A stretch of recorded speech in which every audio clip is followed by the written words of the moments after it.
Rissiacus célèbre la vigne et le champagne via un spectacle de vidéo mapping sur la façade de l'hôtel de ville des Rissets.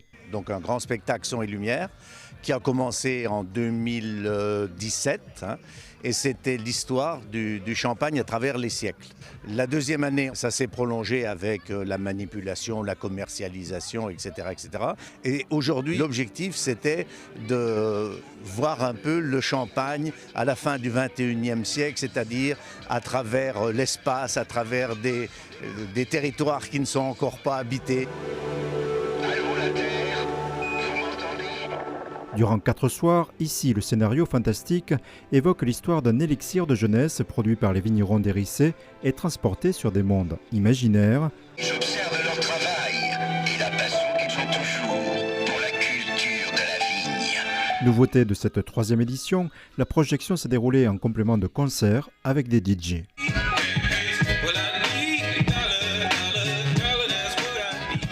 L'idée donc de faire une after en quelque sorte, c'est de proposer au public de prolonger la fête, puisque une projection monumentale ça dure entre 20 et 25 minutes, alors qu'un vrai spectacle ça dure entre 40 et 45 minutes, voire 1 heure, 1 heure et demie. Donc l'idée cette année, comme c'est la fin de cette trilogie, c'était une petite surprise supplémentaire et de terminer festivement cette soirée. Ce rendez-vous évolue également par son ampleur, l'idée étant de proposer à terme un itinéraire.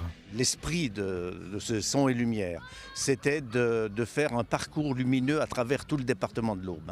Et M. Rota, qui a été à l'initiative de ça, avait choisi un certain nombre, Renoir à Essois, Napoléon à Brienne-le-Château, l'abbaye de Clairvaux, les cisterciens, voilà. Et puis alors après il s'est dit, mais dans l'Aube il y a aussi du champagne, pourquoi ne pas faire un thème sur le champagne? Et cette année ça s'est un peu élargi puisqu'il y a eu une projection samedi dernier dans le cadre de la route du Champagne, donc à Bar-sur-Seine. Prochaine projection, différente de celle-ci, l'histoire L'âme du clocher sera visible à la collégiale de Mussy-sur-Seine les 17 et 18 août.